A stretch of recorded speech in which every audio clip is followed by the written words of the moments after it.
It is an honor to stand before this gathering of exceptional minds, united by a shared commitment to exploring population and development issues. I am pleased to know that the conference is focused on population and development issues, which are vital for all of us. Asia is a home to over 60% of world population. It is an honor to stand before this gathering of exceptional minds,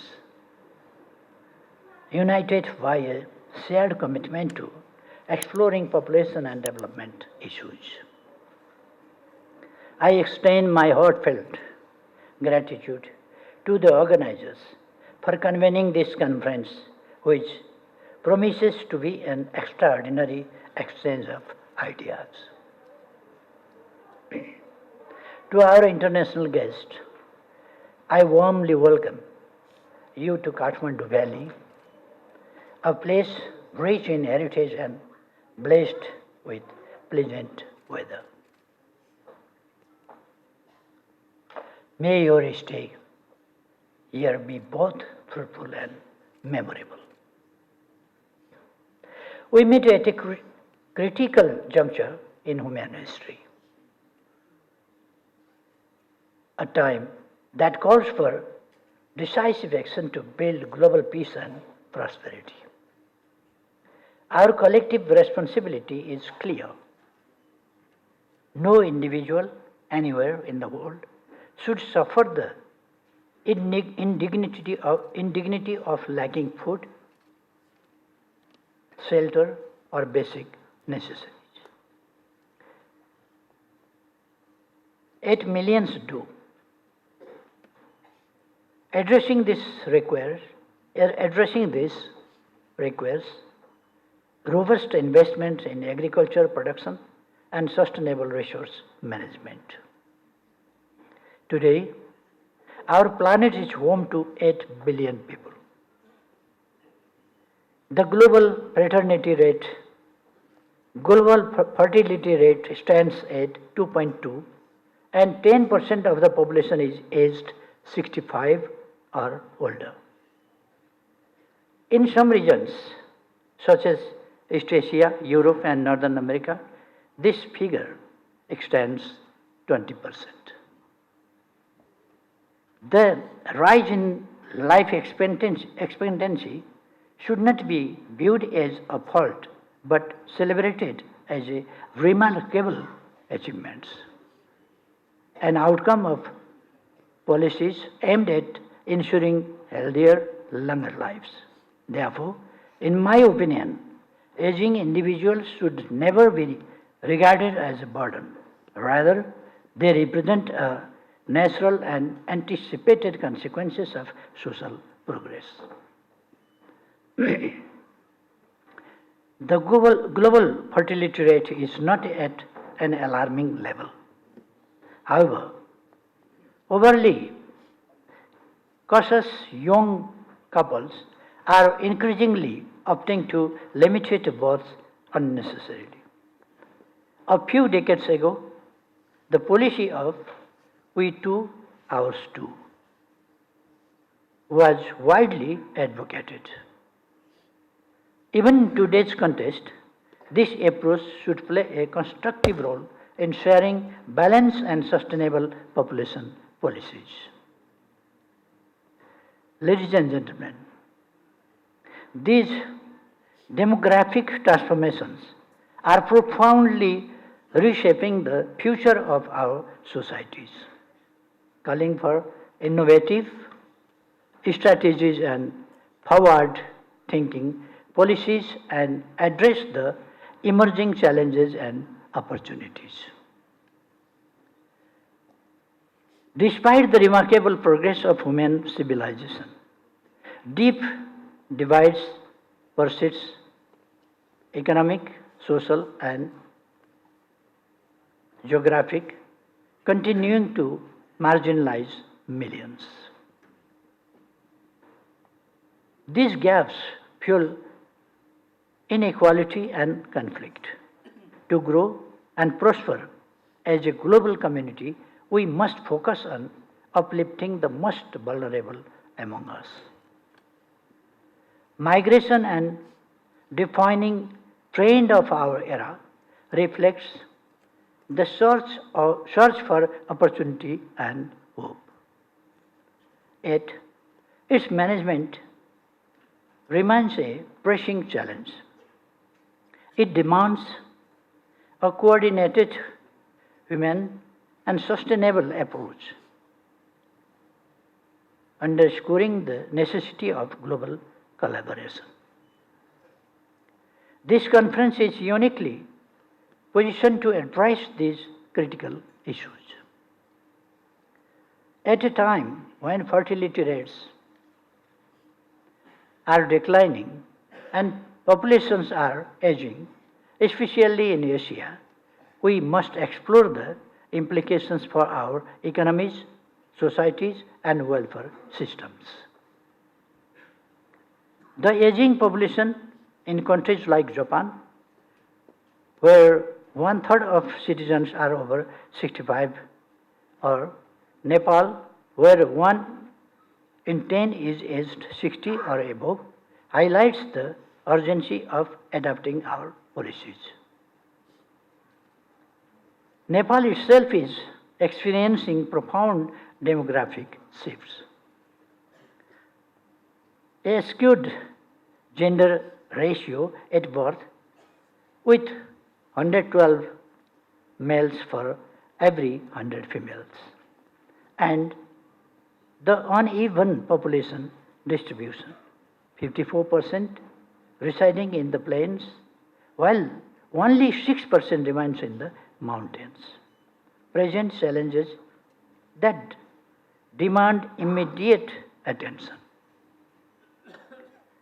The population density further highlights these disparities, with just 34 people per square kilometer in the mountains compared to 192 in the hills. As a result, the mountains and hills have become a paradise for wildlife, while the plains bear the burden of overpopulation.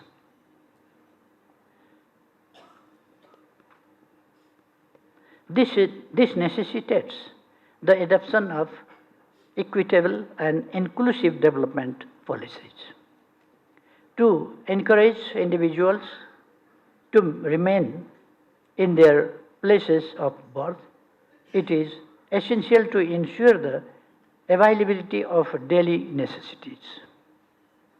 Moreover, we must not overlook the intricate correlation between development and population density, as it plays a pivotal role in shaping sustainable growth. I am confident that this forum will offer valuable insights to help us address the disparities. This conference also makes a significant milestone as we approach the 30th anniversary of the International Conference on Population and Development held in 1994. The principles established at the ICPD, prioritizing human rights, focusing on people, recognizing the links between population and development, addressing gender-based violences, and ensuring access to reproductive health care are as relevant today as ever. They urge us to persist in advocating for sustainable population and development policies that uphold these enduring values. In the wake of the COVID-19 pandemic, the vulnerabilities of our societies have been starkly revealed. This movement calls for reflection and renewed action to integrate population issues into broader social, economic, and political strategies. Similarly, the looming threat of climate change demands urgent global cooperation to ensure we leave a healthy planet for future generations. Ladies and gentlemen, I firmly believe this conference presents an invaluable platform for governments, academics, and development partners to reassess progress, exchange experiences, and strategies for the future. It is only through collective efforts that we can institutionalize solutions within our governance systems, ensuring sustainable and long-term impact. For us, achieving the Sustainable Development Goals is synonymous with realizing our national aspiration, prosperous Nepal, happy Nepali. We envision prosperity as inclusive economic growth built on the foundation of equity. This means creating a level playing field for all, ensuring equitable access to quality education and healthcare as fundamental rights, strengthening social safety nets, and empowering marginalized communities.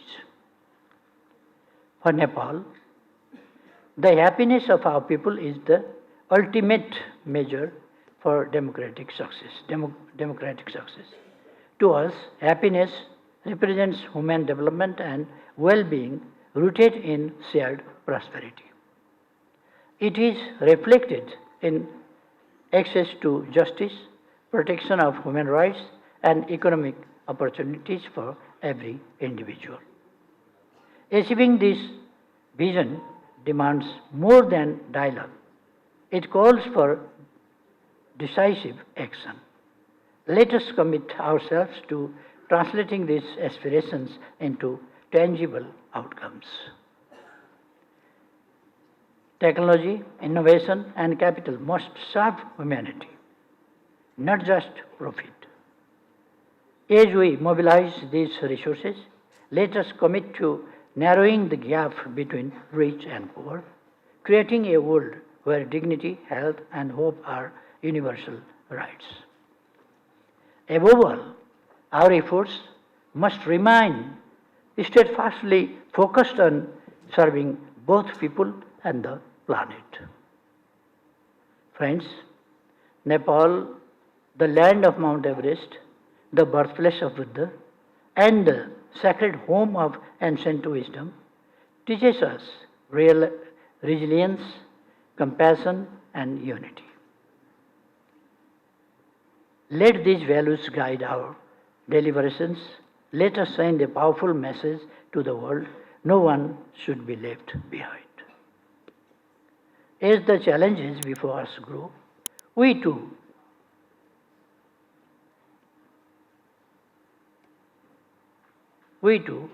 there's the potential for solutions. I trust in your wisdom and leadership to address these pressing issues.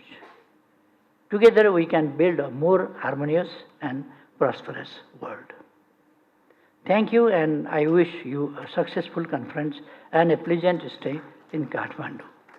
I am pleased to know that the conference is focused on population and development issues, which are vital for all of us. Asia is a home to over 60% of world population. The countries in the region vary in development stages and demographic conditions. Developed part of Asia faces a set demographic issues, while larger portion of the continent, including South Asia, which is just climbing the ladder of development, is striving to manage the different sort of demographic transition. Developing Asia, including Nepal, is a home of majority of youth populations. If managed properly, provided with opportunities, youth can become the transformational demographic assets. If we cannot manage youth and channelize their energy to productivity, innovation and entrepreneurship, pessimism will prevail and the social instability will be in the rise. Similarly, youth will migrate in search of better income, better economic opportunities. As such, Asia today is witnessing the several demographic and development issues which we need jointly explore, share and document beneficial policies which will inform academicians, and this is precisely such a forum that I am happy to know that in the larger global context, the sheer imbalance is seen today when it comes to population. In certain parts of world, resources and opportunities around while population is in the declining trend, whereas other part resources and opportunities are limited and insufficient for the growing populations. This imbalance has resulted in the atmosphere of the phenomenon of migration. In addition to managing demographic transition, therefore it is also important to manage migration properly and productivity. In the country like Nepal, even though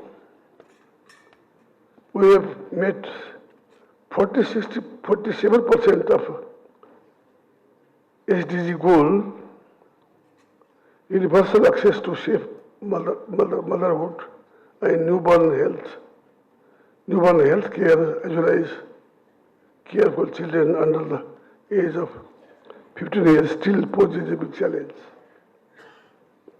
All this can lead to less than desired outcomes for our younger population. Social issues such as child marriage still pose a challenge to us, even though we have been able to make large strides in other areas such as nutrition and education. In addition to already existing issues, global warming and climate change poses even more threat to the future. I hope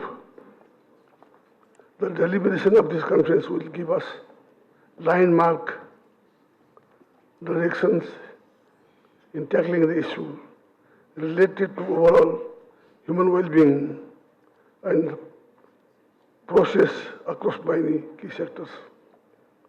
I also wish all the international delegates a pleasant stay in Kathmandu. Thank you very much.